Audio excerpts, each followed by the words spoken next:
साथियों, हम गायक कलाकार संदीप भारती समा फिल्म के सौजन्य से एक बाबा साहब के मिशन पे गीत प्रस्तुत कर रहे हैं। हमें आशा नहीं पूरा विश्वास है कि आप लोग इस बाबा साहब के गीत को अच्छे से सुनेंगे और पसंद करेंगे और समा फिल्म को सब्सक्राइब करेंगे और हमारे गाने को अधिक से अधिक लाइक कमेंट और शेयर करेंगे। अमर भैलना हो नमवा अमर भैलना, अमर भैलना हो नमवा अमर भैलना, अमर भैलना हो नमवा अमर भैलना, अमर भैलना हो नमवा अमर भैलना, बाबा कैले ऐसन कमवा नमवा अमर भैलना, बाबा कैले ऐसन कमवा नमवा अमर भैलना, बाबा कैले ऐसन कमवा नमवा अमर भैलना। लेके जल पात्र बाबा कैले अगुआई, लेके जल पात्र बाबा कैले अगुआई, लेके जल पात्र बाबा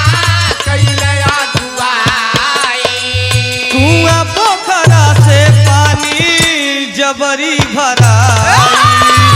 कुआं पोखरा से पानी जबरी भराई, कुआं पोखरा से पानी जबरी भराई।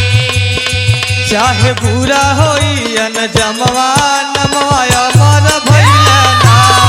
चाहे बुरा होए अन जमवा नमवा अमर भैलना, चाहे बुरा होए अन जमवा नमवा अमर भैलना। बाबा के हट के आगे झुकल मनुवादी, ओ बाबा के हट के आगे झुकल मानवादी, बाबा के हट के आगे झुकल मानवादी। पानी भरे के देई दिहल आजादी, ओ पानी भरे के देई दिहल आजादी, पानी भरे के देई दिहल आजादी। बाबा साहब डॉक्टर भीमराव अम्बेडकर जी और पानी के लिए संघर्ष किए, तब दलितों पिछड़ों को पानी पीने का पानी भरने का अधिकार मिला, नहीं तो दलित पिछड़ों को दूर से ही पानी पिलाया जाता था। ओ बाबा के हट के आगे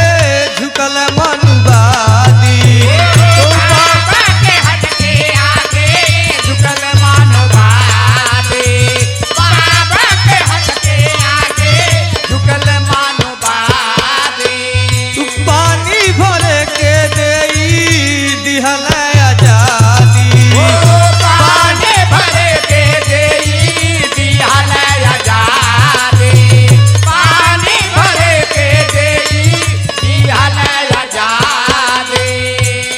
सबसे प्यारा बाट चमवा नमवा अमर भैलना,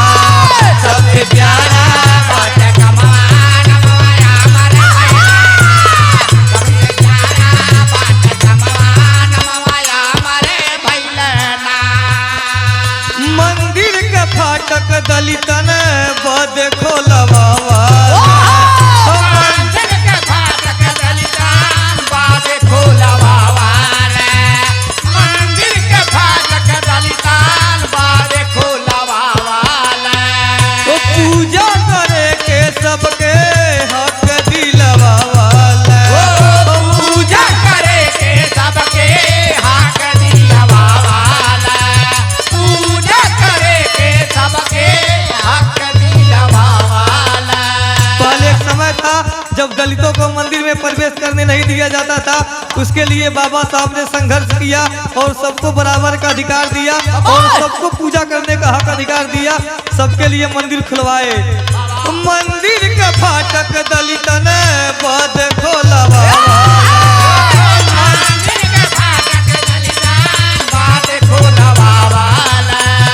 मंदिर के फाटक दलितान बादे खोलवावाले। तो पूजा कर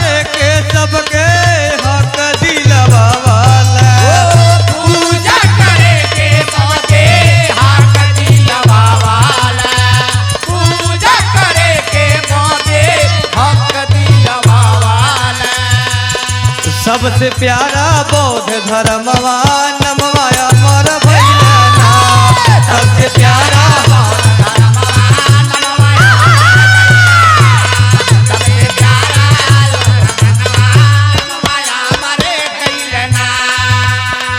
गांधी जी को जीवन दान बाबा जी दिलाए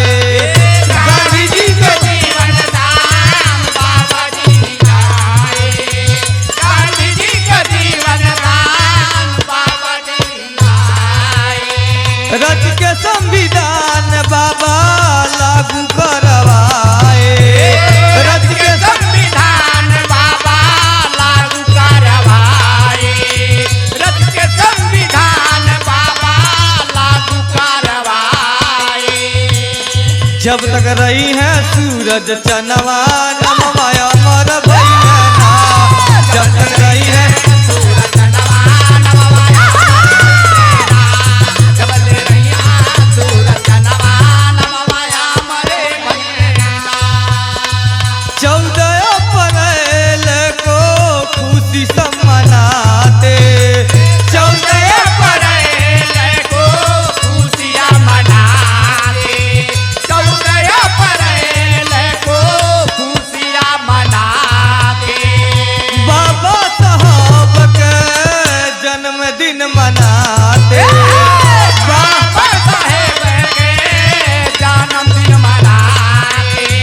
बाबा साहेब के जन्मदिन मनाते